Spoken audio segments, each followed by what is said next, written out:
안 되는 종목은 없을 것 같아요. 캔들만큼 더 빨리 싸게 사는 방법은 없습니다. 대재수 심차라고 큰 운이 들어오는 5가지 투자 원칙이에요. 주주 여러분 안녕하세요. 주코가 바뀌었죠. 저는 주코노미TV의 새로운 얼굴 한경재 기자라고 합니다. 1대 주코 허란 선배에 이어서 저는 2대 주코로 활약할 테니까요. 많은 기대와 응원 부탁드리겠습니다. 유튜버로서의 데뷔를 이렇게 더보자로 하게 됐어요. 그래서 오늘 더보자 시간에는 저삼고팜, 저점에서 사서 고점에서 판다라는 전략으로 큰 수익을 거두신 슈퍼개미 배진환 레슨문 대표님 모셨습니다. 네, 대표님 안녕하세요. 반갑습니다. 네, 대표님께서 차트 분석으로 유명하시잖아요. 네. 그래서 요즘 시장을 보면은 이제 횡보장이 끝나고 뭔가 코스피 지수가 반등을 시작하려는 것이 아닌가라는 생각을 개인적으로는 했는데 이런 현재 시장을 대표님께서 기술적으로 좀 분석을 해주신다면 어떻게 설명할 수 있을까요?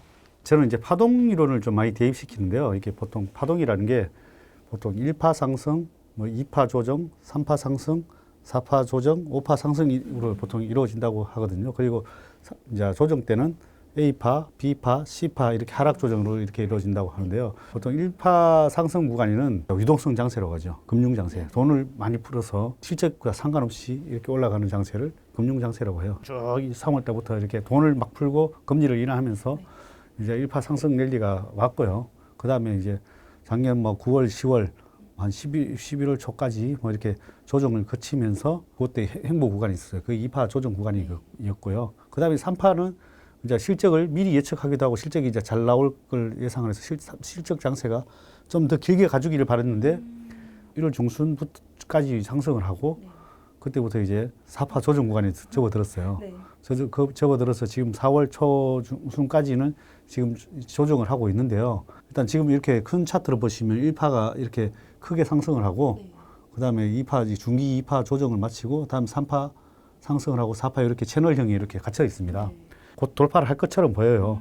이제 돌파를 하면 5파 상승 랠리 구간으로 들어간다고 보여집니다. 그것도 5파도 실적 장세인데요.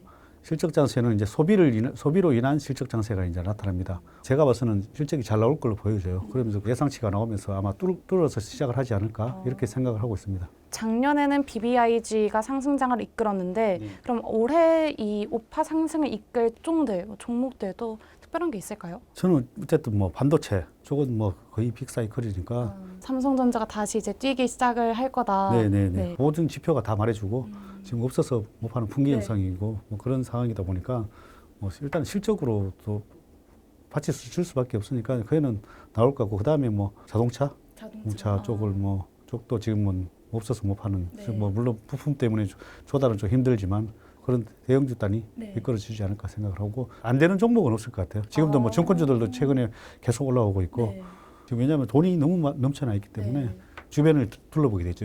이게 못 가는 동안에 더 올라가는 거 없나? 주변을 찾게 되죠. 그래서 주변 두리번두리번해서 저기 키 맞추기 장세를 동안 지금 최근에 계속 해오고 있었다고 보여집니다. 네, 알겠습니다. 그러면 본격적으로 차트 얘기로 좀 넘어가 보고 싶은데요. 이렇게 좀 유망한 종목을 고를 때 차트를 많이 분석을 하신다고 하셨잖아요. 근데 그 차트의 3대 지표로 그 첫 번째로 캔들 차트, 두 번째로 이동 평균선, 세 번째로 거래량 이렇게 3가지를 꼽으셨어요. 먼저 가장 낯선 게 캔들 차트였어요. 캔들 차트가 뭔가요? 캔들 차트의 유래가 어떻게 되시는지 혹시 아십니까? 아니요. 혹시 혼마 문에이사라고 들어보신 적 있습니까? 일본인 것 같은데요. 일본이죠. 거기까지요. 그러니까 일본의 쌀 거래의 달인이라고 하죠. 신이었는데 일본에서는 400년 전에 이제 쌀 거래를 많이 잘했어요. 양자로 들어가서 쌀 거래를 잘하다 보니까 이제 아버지가 거의 장자로 물려줄 생각을 하고 있었는데 근데 아버지가 갑자기 돌아가셨어요. 돌아가시면서 장자 자리를 뺏기게 된 거죠. 왜냐하면 집안에서 회의를 거쳐가지고 쫓겨나게 된 거예요. 이제 절에 들어가서 그냥 팅자탱자 놀고 있었는 거예요. 그런데 이제 하루는 스님이 엄마야 이리 와봐라. 지금 뭐 하고 있냐 이러니까 쉬고 있습니다 이러니까 저기 저 깃발 한번 봐라. 저 깃발이 어떻게 되느냐. 그렇게 깃발이 펄럭펄럭 거리고 있는 것처럼 보이니까 깃발이 펄럭이고 있는데요. 그러니까 스님께서 아니다. 그거는 네 마음이 흔들리고 있는 것이다.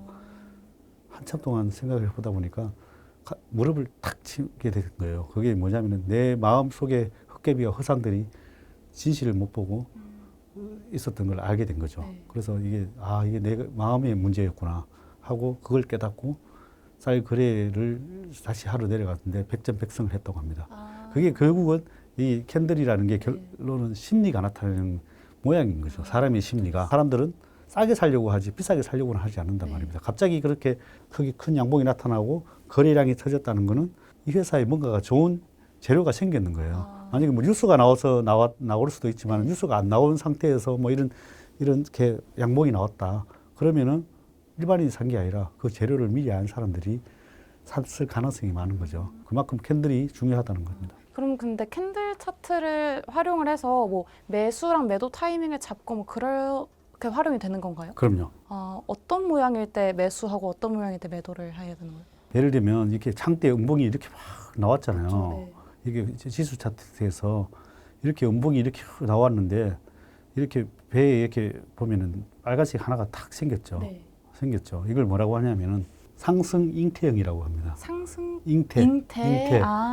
배가 사람이 서가지고 있는데 배가 볼록 나온 네네네. 모양이잖아요. 이렇게 배가 볼록 나온 모양이니까 네. 배가 볼록 나온 모양이니까 이 상승 잉태형이잖아요. 네. 이런 잉태형이 나오면은 이제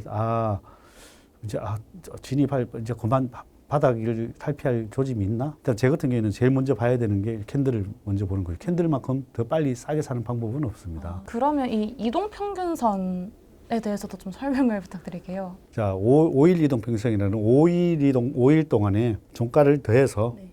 나누기 5를 한 거예요. 그 5일 동안에 그 선을 이어서 그은 거를 5일 이동 평균선이라고 해요. 네네네. 5일 이동. 그래서 보통은 그걸 깨지 않으려고 하는 성질이 있습니다. 네. 그래서 20일을 주로 쭉 타고 가잖아요. 이렇게. 그렇죠. 그죠? 네. 타고 가다가 지수가. 21선을 살짝 깨기도 하지만 대부분 21선을 물고 이렇게 올라갑니다. 저 앙드레 코스톨라니의 뭐 주인과 강아지 이론이라고 들어보셨습니까? 네네. 그래 강아지가 이렇게 산책을 할 때 보면은 다 막 돌아다니다가 결국은 집에 갈 때 되면은 저 바로 분인에 달라붙는단 말입니다. 네네. 그게 이제 결국은 멀어져 있으면은 이렇게 멀어졌다가 지금 보면 이렇게 막 60일선하고 이렇게 20일선하고 이렇게 벌어지면 다시 붙을 때까지 기다려야 되는 거예요. 너무 많이 벌어졌으니까. 이렇게 많이 조정을 줬을 때 이평선들이 다시 건져봤을 때 아주 건전한 이렇게 조정을 줬다고 생각하는. 그래서 너무 벌어지면 결국은 또 다시 수렴할 때 수렴을 해야 된다. 이게 하락 조정을 하든 기간 조정을 하든 결국은 수렴을 해야 된다. 네네. 그리고 아까 그 거래량에 대해서도 네네. 이제 거래량이 많다고 무조건 좋은 게 아니라고 말씀을 해주셨잖아요. 네네네네. 그럼 이제 이 거래량을 활용해서 또 매매 타이밍을 잡는 방법이 있나요? 사실은 이 차트 중에 또 어떻게 보면은 또 제일 중요한 게 거래량이라고도 볼 수 있습니다. 네. 그래서 이 거래량이 왜 중요하냐면 예를 들면 삼성전자 1월 달에 윗꼬리가 달린 네네. 거래량 대량 거래가 터졌단 말입니다. 이럴 때는 어쨌든 이렇게 주가가 많이 오른 상태에서 이렇게 터졌다는 거래가 터졌다는 건 누군가가 매도를 많이 했다는 스마트한 사람이든 기관이든 외국인이든 스마트한 사람들이 많이 팔았다는 거예요. 네. 위험하다는 거죠. 그럴 때 거래량이 고점에서 이렇게 거래가 터질 때는 위험하고 저점에서는 아주 매수 타이밍을 잡는 유용한 지표라는 거죠. 그래서 저점에서 거래량이 막 갑자기 늘어난다 이러면은 네. 아무래도 이거 누군가가 선박김이 일어나고 있고 누군가가 사고 있구나 이렇게 관심을 가지면 되고 네. 고점에서 거래가 막 늘어난다. 그러면은 아무래도 누군가가 팔고 팔고 있구나. 있구나. 나보다 스마트한 사람들 네. 누군가가 팔고 있구나 이렇게 생각하시면 조금 더 투자하는 데 도움이 되지 않을까 생각을 합니다. 그 회사의 가치라고 하면은 뭐 재무적인 건전성이 있을 수도 있고 뭐 아니면은 이 회사의 대표가 좀 괜찮다 뭐 여러 가지 요소가 있을 것 같은데 대표님께서는 그 좋은 회사의 기준을 뭐라고 생각하세요? 대재수 심차라고 네. 큰 운이 들어오는 5가지 투자 원칙이에요. 투자 원칙인데 종목 고르는 원칙이에요. 네. 대자는 첫 번째가 대주주를 봐라. 대주주가 제일 중요하다. 네. 대주주가 의지가 있어야 되고 그 대주주의 역할이 의지뿐만 아니라 또 스마트해야 되고 역량이 뛰어나야 되고 이런 사람들을 선택하면 솔직히 저도 이제 사업을 하지만 진짜 대주주가 정말 역할이 중요한 거거든요. 오너가 얼마나 조직을 잘 이끌어 주느냐에 따라서 흥망성쇠가 좌우된다고 생각을 합니다. 그다음에 이제 제가 뭘까요? 재료 뭐요? 오, 맞아요? 재료 맞습니다. 맞아요? 재료고 그다음에 재료인데 재료가 있냐 없냐 재료가 될 수도 있고 뭐 네. 트렌드가 될 수도 있고 뭐 이런 성장할 수 있는 모멘텀이라든지 재료가 있어야 되는 거죠. 네네. 앞으로 수익이 많이 날 수 있는 뭔가가 있다든지 지금 당장에 수익이 안 나더라도 네. 그다음에 수가 뭘까요? 수치? 오 비슷한데 맞아요. 수치라는 거는 결국 숫자. 숫자라는 네. 거는 재무제표. 실적. 실적, 재무제표, 뭐 네. PBR, 프로, 뭐 그런 것들을 잘 보고 투자를 하자. 일단 안정성이 좀 뛰어난데 투자를 하고 그다음에 성장성이 있는데 투자하면 더 유리하다. 숫자를 잘 봐라. 심은 심은 뭐예요? 심은 뭘까요? 심리. 와우. 맞죠? 네, 맞습니다. 지금 인터뷰한 지 30분 만에. 심리입니다. 그만큼 아까 얘기했다시피 이게 심리가 더 네. 중요하다는 거죠. 심리라는 게 보통 코로나 위기 때 제가 방송에 나가서 사라고 했지만은 그 대부분 다가 심리 못 이겨서 다 팔았잖아요. 심리가 극도로 공포에 갔을 때 오히려 사야 되고 반대로 내가 욕심이 날 때 팔 수 있어야 되는 거죠. 그 종목이든 시장이든 그 심리를 이겨내는 게 더 중요하다. 마지막으로 아까 얘기했는 차트를 이제 차트를 좀 공부를 하면 저점에서 살 수 있고 또 고점에서 팔 수 있는 지혜가 생기는 거죠. 그래서 차트가 중요하다. 그래서 대재수, 심차 이 5가지만 꼭 기억하시라 여러분들. 그런 시장을 선도할 주도주를 유망한 시장 안에서 선점하는 방법도 있을 것 같은데 최근에는 오히려 컨택트 관련주들 실적 장세로 나올 때까지는 가져가도 되지 않나.